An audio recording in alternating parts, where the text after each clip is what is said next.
voltando, a gente viu essa primeira distinção entre regras e princípios, que eles não se assemelham entre si, né? Justamente porque perceba o alto grau de generalidade do enunciado. O fabricante tem uma obrigação especial no que diz respeito à fabricação, promoção e venda de carros. Isso não seria uma regra. Eu não posso falar que é uma regra que você tem que cumprir. Tá, como é que eu vou cumprir? O que seria obrigação especial?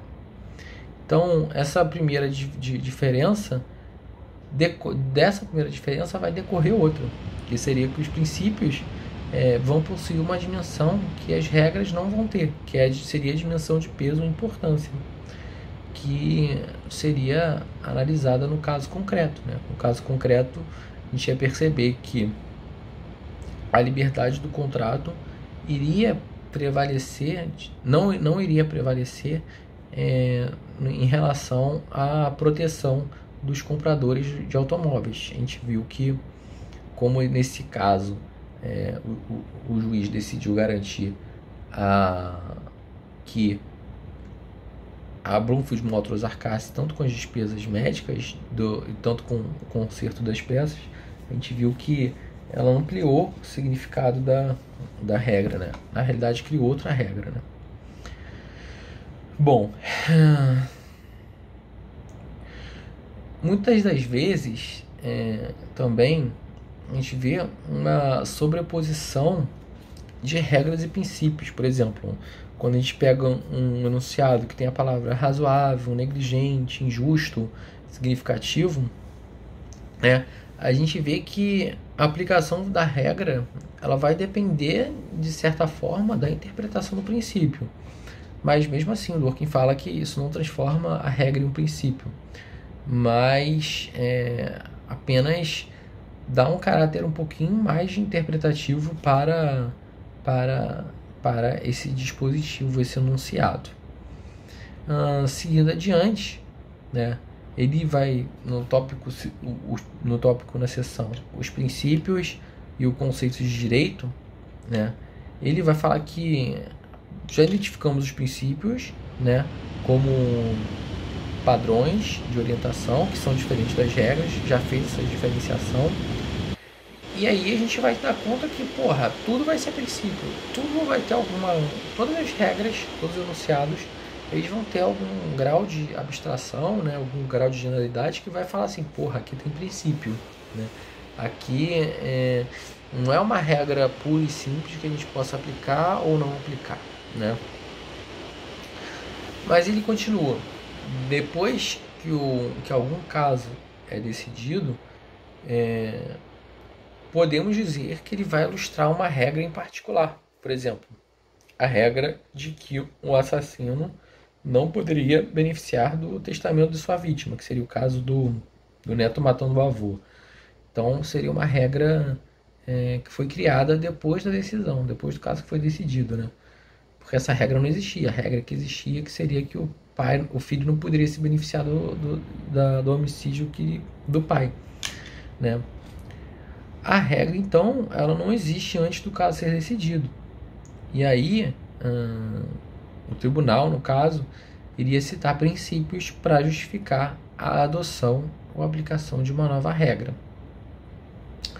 A análise do conceito de uma obrigação jurídica deve, portanto, dar conta do importante papel desempenhado pelos princípios nas formulações das decisões específicas. E aí ele vai apresentar duas orientações que a gente pode seguir. A primeira seria tratar os princípios jurídicos da mesma forma que a gente trata as regras, como obrigações jurídicas, e que deveriam ser levados em conta pelos juízes nas suas decisões. Ou seja, os princípios existem antes das decisões. Por outro lado, a gente pode negar que os princípios existam nas decisões, né? E a gente dizer que nesses casos, por exemplo, no caso do neto matando o avô, que quando não existe uma regra específica para esse caso, aí sim o juiz vai ter que, além das regras que ele está obrigado a aplicar, porque não existe nenhuma regra, e vai lançar mão de princípios extralegais que ele vai ter a discricionariedade de aplicar segundo os critérios que ele deseja, né? Então, perceba essas duas abordagens. Primeiro é que as regras estão no mesmo patamar dos princípios, e que elas devem ser consideradas para se decidir. E a segunda abordagem seria que os princípios só estariam disponíveis para o juiz aplicar caso nenhuma regra consiga solucionar o caso, que seriam os hard cases, né? E aí a escolha entre uma abordagem e outra vai trazer grandes consequências para a análise de uma obrigação jurídica, que ele não vai falar agora, ele vai falar depois, né? Mas basicamente tratam-se de uma escolha entre dois conceitos de um princípio jurídico e que a gente pode esclarecer comparando a uma escolha que podemos fazer entre dois conceitos de uma regra jurídica.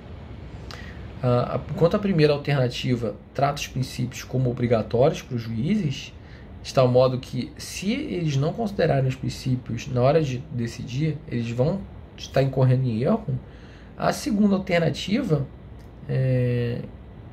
que a segunda abordagem, no caso, vai permitir que os juízes adotem como princípio, né, apenas quando uma regra não satisfizer o caso concreto. E aí ele deixa essa questão em off e parte para falar um pouquinho sobre o poder discricionário, né? E para fazer essas definições, talvez para chegar nessa solução de que qual abordagem a gente vai seguir, qual alternativa, da gente considerar o princípio como obrigação jurídica ou apenas apelar para o princípio quando não existe uma regra disponível. Então ele vai falar um pouquinho sobre o poder discricionário, né? E que muitas das vezes a definição do poder discricionário vai depender do contexto e que às vezes a gente emprega o poder discricionário em sentido fraco, apenas para dizer que uma autoridade deve aplicar ou não alguma capacidade de julgamento. Então, esse seria o poder discricionário em sentido fraco. É uma questão de decisão da autoridade, ela pode decidir ou pode não decidir.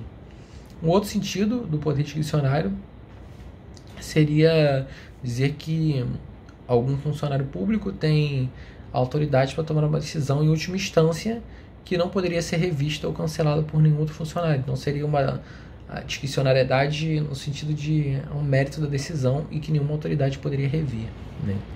E aí o sentido forte seria para afirmar que em certos assuntos os funcionários, os intérpretes, os juízes não estão limitados pelos padrões da autoridade em questão. Ou seja, eles podem ir além dos padrões normativos, das regras, né, para chegar a alguma decisão. E isso não significa que eles seriam arbitrários, né? Pelo contrário, cada vez mais que haja um espaço que não exista regra, eles devem argumentar de uma forma mais sólida, né?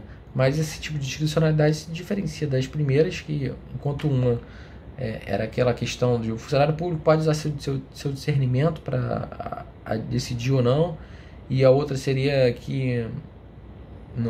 afirmar que não pode ser revista a decisão, ninguém vai rever a decisão de funcionário.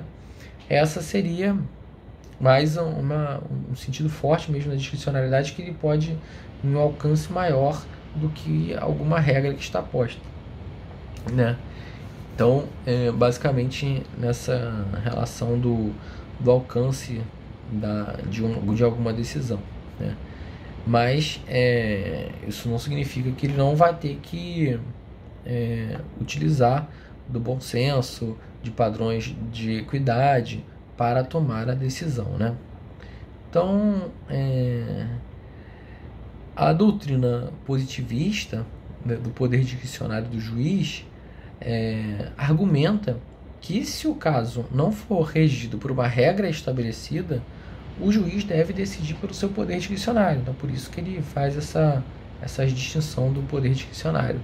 Mas em qual sentido do poder discricionário? Aí ele vai apresentar algumas teses positivistas, né? E algumas que positivistas aplicam o poder discricionário de alguns sentidos, né? Mas alguns nominalistas, que nominalista é aquela classificação que eu falei lá no começo, argumentam que os juízes vão poder sempre utilizar de um poder discricionário, mesmo quando existe uma regra clara, porque os juízes seriam os árbitros definitivos da lei. Isso a gente tem que rechaçar de forma completa, porque eles vão utilizar o segundo sentido fraco da questão discricionária, falando que não poderiam ser revistas as decisões desses juízes. Portanto, essa teoria não vai ter relação com a questão quando a gente quer falar sobre princípios, assim como não vai ter relação com a questão quando a gente explica sobre regras, porque os positivistas não vão atribuir esse sentido a essa doutrina. Veja que os positivistas vão se afastar dessa concepção nominalista, porque os juízes, os positivistas, eles vão afirmar que os juízes não têm um poder discricionário quando uma regra está disponível. Então veja que para os nominalistas, ainda que a regra disponível exista, ainda que exista uma regra disponível, eles teriam poder discricionário. Os positivistas não. Eles vão rechaçar isso, falando que, se tem lei, não tem poder discricionário. E o Hart, ele pensa que quando os juízes possuem um poder discricionário, os princípios devem ser tratados de acordo com a segunda alternativa, isto é, quando não existe nenhuma regra disponível, né? Como se o tribunal teria por princípio a fazer alguma coisa, se não existe nenhuma regra, a gente precisa resolver um problema, mas o nosso tribunal tem como padrão de resolver determinado assunto por esse caminho, então vamos utilizar. Então, ao que parece, os positivistas entendem a doutrina no sentido forte do poder discricionário, isto é, de ir além do padrão, né?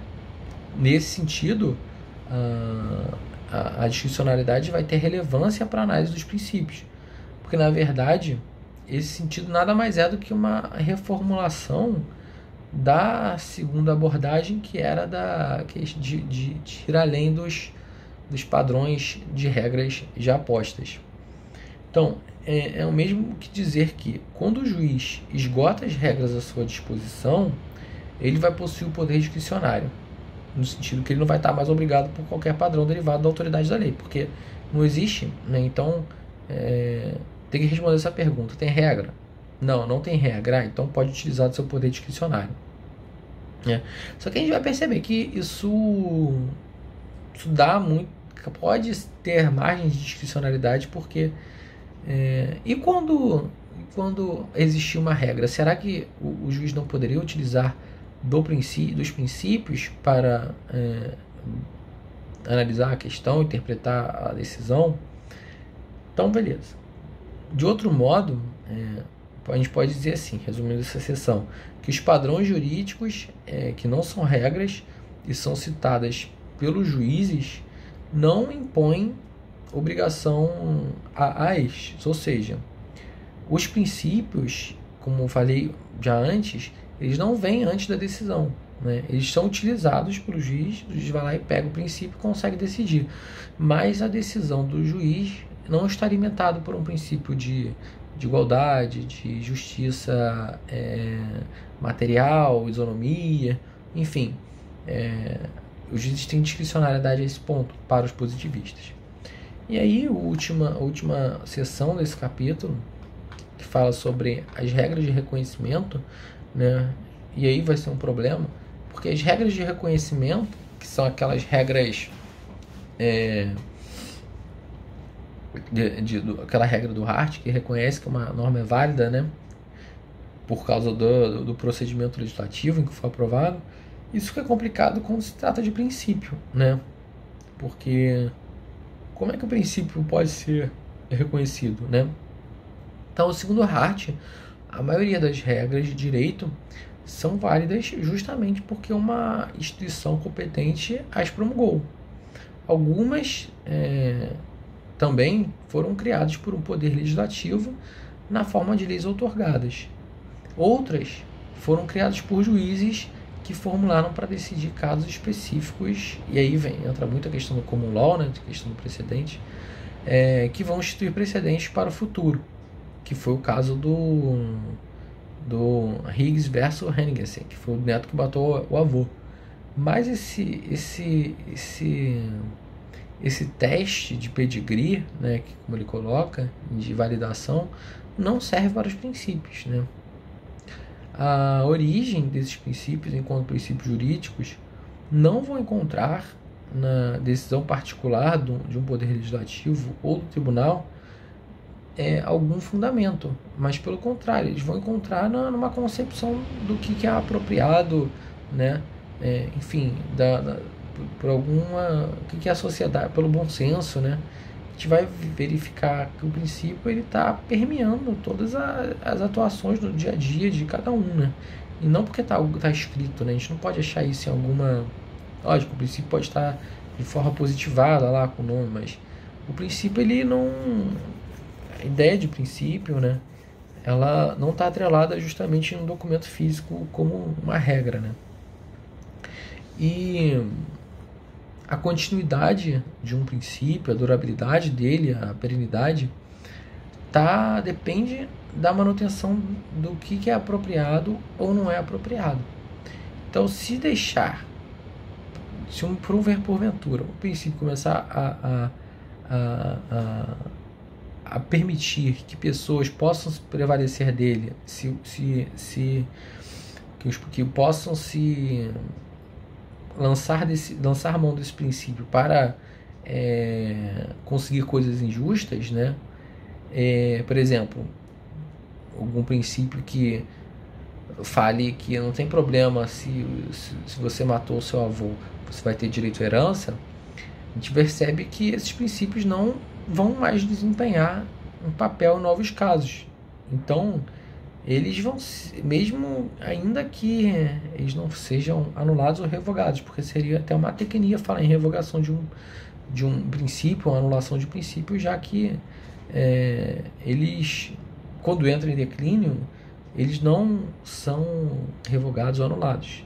Como o Dworkin fala, eles sofrem erosão, né? Então ele conclui esse capítulo, né, dizendo que quando a gente trata de princípios como direito, a gente deve rejeitar a primeira doutrina positivista, segundo a qual o direito de uma comunidade se distingue de outros padrões sociais através de algum teste que toma a forma de regra suprema, porque os princípios eles não são validados por uma regra superior a ele, né? Porque a gente pode encontrar os princípios tanto na regra inferior, tanto na regra superior, tanto na regra fundamental. O princípio não tem essa hierarquia, né? A hierarquia não é inerente ao princípio.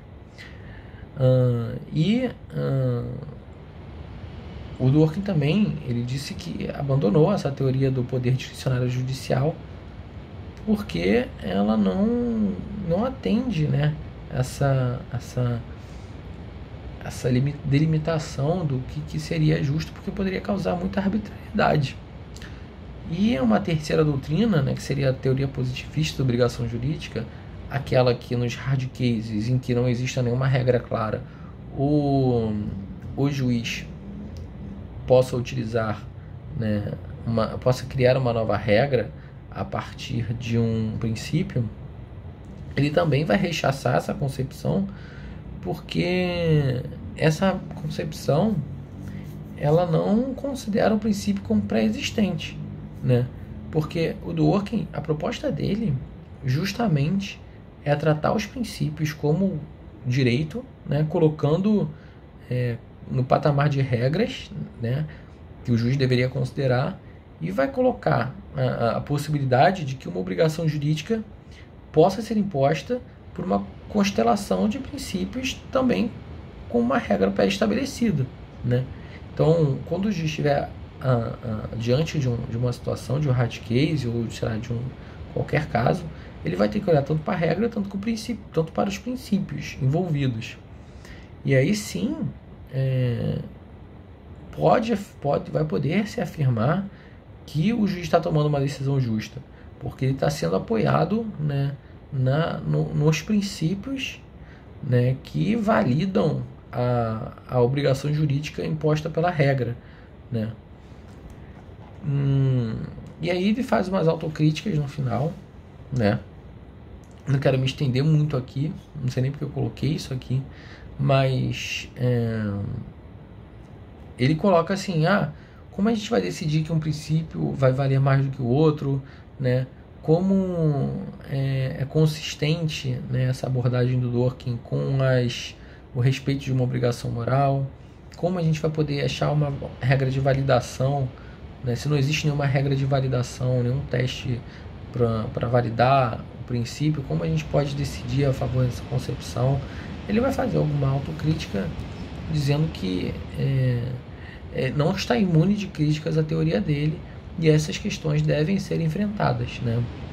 Mas a proposta dele é justamente se livrar desse modelo de regras unicamente, né, para construir um modelo mais sólido, em que os juízes devam sim estão limitados por princípios ao decidir. Então basicamente é isso, capítulo 2. Amanhã eu coloco mais.